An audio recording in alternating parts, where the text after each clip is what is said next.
a lo que es la etapa de la emancipación. Siendo así, nosotros tenemos una etapa que va a ser propiamente en una época al finalizar la época virreinal o época colonial después de la invasión. La emancipación es un movimiento, digamos, donde indígenas y personajes ilustres van a ser tantos ideológicos y también tanto en rebeliones. Entonces esas rebeliones de lucha por la emancipación, por la liberación, por en el sentido de buscar la independencia, esa etapa se le considera la etapa de la emancipación. Aquí podemos ver en la época colonial, al finalizar la época colonial se da un movimiento de rebeliones y obviamente va a haber también próceres, ya que se le va a considerar un movimiento también ideológico, del cual van a apoyar para la independencia del Perú. Y finalmente, esa etapa por el proceso de conseguir la independencia es conocido como emancipación. Entonces, el concepto que nosotros vemos sería el camino hacia la independencia, el camino por conseguir la independencia, ¿no? El periodo de la historia donde los peruanos lucharon por liberarse de ese dominio, buscar ese camino hacia la independencia, de ese dominio español del cual se vivía. El grupos que lucharon fueron dos grupos fuertes que apoyaron, uno por intereses más económicos y políticos y otro tal vez por el sentido mucho más de no ser explotados, de liberarse del sometimiento, de esa discriminación y de esa forma de que habían dañado su cultura, habían quitado a sus dioses, le habían puesto una Biblia, le habían puesto unas nuevas formas de creer, ya le habían hecho conocer quién es Adán, le habían hecho conocer la Biblia. Entonces ellos decían, no, ese modelo no queremos. Nosotros queremos un modelo del cual estábamos establecidos, ¿no? Adorar a la Pachamama, al Inti, al Dios Sol, tener nuestras propias creencias. Entonces, por una u otra manera se sentían ofendidos, se sentían que no tenían esa libertad en ninguno de los lados. Entonces, esos son los grupos que van a luchar ya de manera interna aquí en el Perú para que se consiga lo que va a ser la independencia. Entonces, por un lado vemos Juan Santos Atahualpa, Antonio de Cela, podríamos encontrar Tupac Katari, ya podríamos encontrar Tupac Amaru II, Micaela Bastidas, un grupo, y de ahí podríamos hablar los próceres Hipólito Unanue, ya Toribio Rey de Mendoza y otros más. Eso sería tal vez las formas que se van a dar, ¿no? Tanto en las personas de los criollos, ya peruanos criollos que ahí en cierta manera se también veían afectados su economía por las reformas borbónicas. Ya que las reformas borbónicas en cierta manera había tratado de controlar mejor la economía ya, o el saqueo que ellos estaban realizando al Perú, ¿no? Entonces ellos también no sienten que están, digamos, bien cómodos y entonces empiezan a luchar, ¿no? Tanto criollos y tanto indígenas, finalmente ya van a empezar una lucha. Algunos mestizos también se van a sumar a esa lucha para la independencia del Perú. Pasamos un poco más y aquí vamos a ver el proceso que duró. Si bien es cierto, se dice que el proceso pudo haber durado, digamos, 45 años desde la rebelión de Tupac Amaru II hasta cuando la derrota de las tropas realistas en el Alto Perú, finalmente la independencia de Bolivia, o tal vez hablaríamos nosotros propiamente del Perú, hasta el año 1824, el 9 de diciembre, cuando se da la rendición en la fortaleza del Real Felipe. Entonces estaríamos hablando de 44 años. Bueno, no hay mucha diferencia ahí. Lo que sí sabemos es que se logra la independencia. Todo ese movimiento de la emancipación está considerado hasta la corriente libertadora del norte también. Entonces, algunos factores internos y externos podríamos verlos aquí. Los factores internos es lo que hemos visto hasta ahora, ¿ya? Los factores internos es lo quienes lucharon, cuáles fueron los beneficios. Entonces, eso es lo que vamos a ver, ¿no? Factores económicos, políticos, sociales, culturales, tanto indígenas como criollos que se sienten afectados en su lado social, económico y también cultural. Sobre todo más los lados culturales eran del lado de los indígenas, ¿no? ¿Ya? Por valorar esa historia que ellos tenían. Mientras tanto, los factores externos se debe al debilitamiento de los realistas Y no solamente de los españoles, también los portugueses, franceses y otros más, ¿ya? Y propiamente también de España. Entonces, ¿cuáles son? La independencia de Estados Unidos, la Revolución Francesa, la invasión de Napoleón a España, Portugal, la invasión propiamente lo que hace allá en Francia, la ilustración y la revolución industrial. O sea, todos estos modelos, digamos, que va a surgir allá en Europa, hace que finalmente aquí en América veamos que tenemos buena forma, el tiempo y el momento necesario para hacer un ataque hacia los realistas, ya que allá el mismo España está sufriendo una crisis, ¿ya? Que habían, sobre todo Napoleón, poniendo a su hermano José, y había logrado, digamos, derrocar esa monarquía absolutista y ellos habían implantado un nuevo modelo. Se perdió fuerza España en ese tiempo. Entonces, ese factor externo apoyó mucho a nosotros. Y los factores, volvemos ahora a los factores internos. Los factores internos de manera detallada en el lado político podríamos ver, ¿no?, el desprestigio del antiguo régimen, perdón, y podríamos ver la mala administración española, ¿no?, que se estaba dando aquí. En el lado de los criollos, ¿no?, la implantación del libre comercio, ¿ya? Entonces, todos estos factores económicos van a hacer que los criollos también se sumen. Por otro lado, en los factores sociales tenemos más a los indios, a los indígenas, la explotación en las mitas, el obraje, ¿no?, ese trabajo forzado, ¿no?, y obviamente el privilegio que tienen los españoles y los peruanos, digamos propiamente los incas, no tienen ese privilegio. Mientras tanto, podemos ver también otro punto, ya en los factores culturales. No hay una valoración de esa cultura incaica, de esa cultura prehispánica, de esa cultura que habían tenido de sus antecesores los incas, sino que más bien vemos un modelo totalmente diferente en cultura, en idioma, en tradición, y eso es lo que ellos decían, ¿no?, revalorar nuestra cultura, ¿no? Hay una lucha interna también que va, en cierta manera, va a ser como algo que le va a impulsar a que haya las rebeliones indígenas. Mientras, terminando los factores internos, podríamos ver y detallar los factores externos.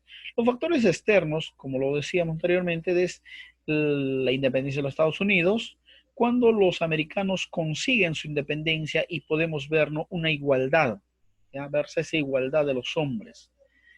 Por otro lado, podríamos ver en el lado de la invasión napoleónica, cuando ellos van a tomar el poder de España de tal manera que van a debilitar y van a empezar a surgir ya gobiernos de independentistas, o de tal manera que sus colonias van a empezar a rebelarse contra el dominio español en muchos lugares, ¿no? Hablando de los virreinatos de Nueva Granada, virreinato española, virreinato, bueno, Castilla, que lo llamaban virreinato Perú, virreinato La Plata, o sea que estos virreinatos van a empezar a buscar esa independencia o buscar tener esa independencia del dominio español. Por otro lado, entendemos la Revolución Francesa. La Revolución Francesa, con la Declaración Universal de los Derechos Humanos, donde se revalora al ciudadano, ¿ya?, donde también se implanta una nueva forma de régimen, derrocando al régimen anterior, implantando nuevos modelos digamos, de principios de constitución, de derechos humanos y muchos más, ¿no? Entonces eso cambia ese modelo.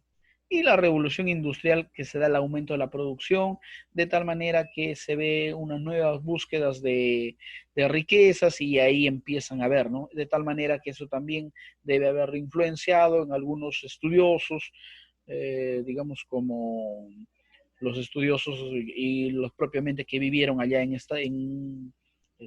Europa, como hablando de San Martín, hablando de Bolívar, y que llegan a América con nuevos modelos, nuevos pensamientos, y obviamente con el conocimiento que ellos tenían que Europa propiamente estaba sufriendo una crisis, ¿no?, y estaban implantándose nuevos modelos. Vamos a hacer un resumen corto, rápido, acerca de estas fases. la fase peruana y la fase extranjera. En la fase peruana, decíamos, las acciones principales lo tomaron ya Juan Santos Atahualpa, la rebelión de Tupac Amaru II, rebelión de Antonio de Cela, los hermanos Angulo, Tupac Katari. Entonces podríamos hablar una lista de indígenas, son los principales, no son los únicos, una lista, hablando de que se sumaron conibos, achanincas, podríamos ver, se sumaron shipibos, se sumaron personas patriotas de los incas, y así podríamos ver que se sumaron civiles, y un sinfín de personas que se sumaron a esta lucha de la independencia para conseguir propiamente conocido con el tema de la emancipación, ¿no? O sea, ese camino a la independencia. En ese entonces, los indígenas y criollos, que serían los más importantes grupos que se le conoce así, realizaron muchas rebeliones en búsqueda de la liberación de un país, de esta independencia propiamente. Por otro lado, tenemos la fase extranjera, ¿ya? Que conocido como la Corriente Libertadora del Norte y Corriente Libertadora del Sur. Entonces, estos intervienen bajo una lucha extranjera de buscar una independencia de los españoles, y esto fue financiado por mucha de la burguesía argentina, burguesía venezolana, y asimismo con la ayuda también de algunos países como Europa, en el caso de Inglaterra y algunos otros países que pudieron apoyar, y algunos burgueses propiamente también, y algunos criollos peruanos que también se sumaron ahí con el apoyo económico, ¿no? Entonces todo esto dio un paso importante a la independencia del Perú. La línea de tiempo muy rápido que vamos a ver, y la clase que lo vamos a detallar en estas tres clases que vienen después de esta, podríamos tener, digamos, la línea de tiempo de manera rápida. La línea de tiempo de esta manera de la conquista, lo podríamos ver rápido, porque esto no es nuestro tema, pero sí lo podemos ver. Entonces, la conquista del Tahuantinsuyo, el encuentro de Atahualpa con Pizarro, la ejecución de Atahualpa, la fundación de Lima, la muerte de Pizarro, y finalmente se va a crear el virreinato del Perú, ¿no? Por lo menos eso lo vemos hasta la creación del virreinato. Pero aquí ya podríamos entrar un poco lo que va a ser la corriente libertadora del sur. Esta sí lo vamos a ver. La del norte ya hemos visto un poco con las clases, pero la del sur hemos visto también, pero eso es lo que más vamos a detallar. Uno de los datos importantes que tenemos aquí sería, ¿no? Si bien es cierto que el Perú fue proclamado su independencia el año 1821, pues la corriente libertadora del sur no termina el año 81, 1821, sino tal vez se va a extender todavía hasta el empalme de la corriente libertadora del norte. Entonces vemos la corriente libertadora del sur. Ya desde el año 1814, 1816, hay una independencia desde Argentina, van a pasar a Chile con la batalla más importante de Chacabuco, y eso lo van a consolidar el año 1818 con la batalla de Maipú, donde finalmente se va a conocer la independencia, o digamos, sí, se va a consolidar, sería, la independencia de Chile. Entonces, queremos decir, ¿no? Así como en el Perú, en la corriente libertadora del norte, la batalla más importante es la batalla de Junín, y el golpe final se le da en la batalla de Ayacucho, la batalla de Junín donde más se debilita. Entonces la batalla más importante de ese punto de vista es considerada la de Junín, ¿no? De la misma manera, una de las batallas más importantes de la corriente libertadora del sur sería la batalla de Chacabuco, aunque el golpe final se le da en la batalla de Maipú, ¿no? Consolidando la independencia de Chile. Finalmente, las expediciones del año 1819 y el año 1820 son las dos expediciones que se van a hacer hacia el Perú, buscando ya, ¿no?, la independencia del Perú. En esa independencia del Perú, ya con la entrevista inicialmente que tuvieron la Serna, entonces ahí por lo menos con San Martín se busca ya de una u otra manera ese acuerdo de cómo llegar, de en qué sentido, ¿no? Ya que posteriormente se entendía de que San Martín no necesariamente quería una república, lo que él quería era una monarquía constitucional. ¿Qué es una monarquía constitucional? Entonces, una monarquía constitucional no es igual a una monarquía absoluta. Una monarquía absoluta, el rey gobierna, él manda y prácticamente no consulta al pueblo, es autoritario, es absoluto, ¿no? Mientras que en una monarquía constitucional gobierna un rey, pero basando y respetando algunos derechos ya de lo que podría ser en favor del pueblo. Pero igual no hay un presidente, sino gobierna un rey. Es monarquía constitucional, ¿no? Donde se implantaría una constitución y ahí, ¿no? Respetando. Entonces, esa es la que buscaba San Martín. Entonces, de otra manera, el tener el acuerdo con la Serna, en cierta manera, pues que no es tan ajeno, ya que él buscaba que un príncipe, un rey europeo siga liderando el Perú, no necesariamente que sea libre como por completo a manos del peruano, ¿no? Es lo que más o menos San Martín por lo menos busca en un primer momento. Entonces, ante estas negativas, ya va a haber un ataque desde Huaura, Huacho, y va a ingresar hacia Lima, y finalmente vamos a ver que la Serna y Canterac abandonan Lima, entonces entendiendo San Martín de que es momento de redactar, obviamente hubo batallas, ¿no? Para que puedan debilitar al ejército realista. Entonces finalmente abandonan Lima y vemos a San Martín ingresando a Lima en julio y finalmente el 15 de julio ya estamos viendo la redacción en un cabildo abierto, la redacción del Acta de la Independencia, del cual el 28 de julio, ya el 15 de julio redactan la acta y el 28 de julio ya está proclamándose esa acta propiamente de manera pública. Y ya podemos ver nosotros en ese sentido de que ahí el protectorado de San Martín. El protectorado de San Martín ya finalmente va a tener digamos, un desliz, va a tener, digamos, la retirada de San Martín cuando él logra fracasar en la entrevista del año 1822 en Guayaquil. Entonces él no siente que tiene un apoyo de Bolívar, entonces regresa al Perú, instala lo que es el Congreso Constituyente, lo que ya se había establecido el Congreso Constituyente, y este Congreso finalmente se va a quedar a cargo, ¿no? Se queda a cargo y finalmente San Martín se retira para que finalmente después se dé lo que es la corriente libertadora del norte. Muy bien, esto sería el grande resumen, lo que vamos a ver en el transcurso de estas 2 semanas que vienen. Ahora sí, alguna pregunta, por favor, por el chat, lo deben ir haciendo mientras se hace la clase, o si no, también prendemos el audio. Pueden utilizar el chat, ya, por favor. Mientras algunos vamos haciendo, pueden utilizar el chat. Ahí está el chat ya habilitado. El chat está habilitado, ¿ya? Ya, muy bien, entonces, por favor, necesitamos que ustedes hagan sus preguntas.